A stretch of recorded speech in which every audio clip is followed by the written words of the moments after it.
देखुछंती तो दर्शक बंधु केमिति छुक छुक होई गड़ी चली टॉय ट्रेन। यह पुणी 7 वर्ष पर ढेंकानाल जिला कामाख्या नगर एनएसी अंतर्गत मूसा मल्लिक पार्क पाख दासी पोखरी रे प्राय 1 कोटी टंका व्यय निर्माण होईछि एही टॉय ट्रेन। प्राकृतिक शोभा सहित दासी पोखरीर जलराशि कूले ट्रेन रो बुलिबा मजा किछि नियारा।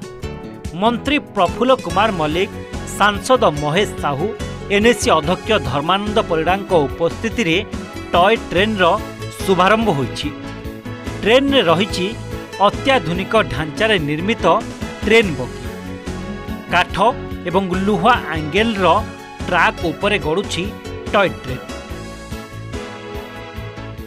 बहुत दिन ये प्रत्येक टॉय ट्रेन मोर स्वप्न थिला।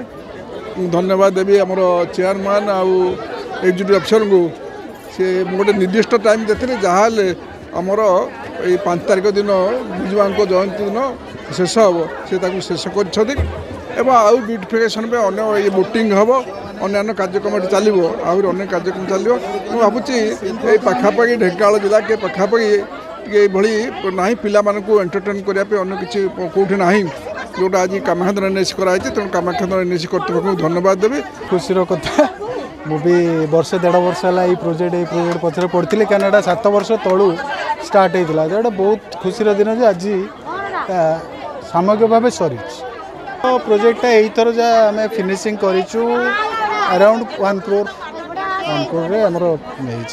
सब तो सरे ना जहाँ जहाँ जिते ब्यूटिफाई करूँ से पैसा खर्च हो भविष्य कथा। निजर व्यस्त बहुल जीवन भितरु अवसर समय रे पिलामानंकु नेई एही टॉय ट्रेन रो मजा नहीं पारिबे लोके।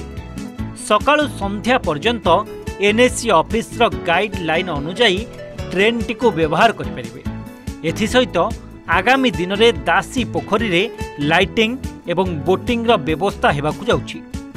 टॉय ट्रेन शुभारंभ दिवस रे स्थानीय लोकमाने ट्रेन रे बसी यार मजा नैछंती। एथि सहित दासी पोखरीर पुनरुद्धार करा जायछि, जहां आगामी दिन रे लोकंक पाई बेस सहायक हेबो। सहर मध्यरे दासी पोखरीर सौंदर्यकरण एवं टॉय ट्रेन पिला और सबु वर्ग व्यक्तिंकर मन मोहिबा सह आमोद प्रमोद पाई एक पेंठस्थल पलटिछि, जहाको नेई खुशी व्यक्त करिसेंती स्थानीय बासिंदा। हाँ, दीर्घ दिन तो अंत बढ़ी छुआ मैंने बहुत खुशी अच्छा आम भी से एक्साइटेड अच्छु जे जाओ छुआ मान गोटे भल प्लाटफर्म मिलला ये छुआ मैंने जाओ देखिए खुशी बुली देखिए भल हे। धन्यवाद दूसरी मंत्री की जे जो टॉय ट्रेन छुआ कर बहुत भल कामटे कर धन्यवाद। बहुत खुशी लगुच बहुत ये अच्छी बहुत पार्क भी बहुत खुशी लगुच। ट्रेन बुलिया भी बहुत मजा लगुच। छुआ मैंने खेलुंट बुलुंट बहुत मजा रे। ट्रेन नहीं केबे बसिनी।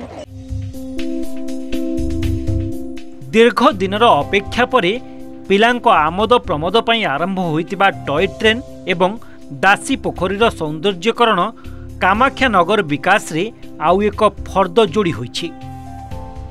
कामाख्या नगर रु विद्याधर बराळंक रिपोर्ट, OTV।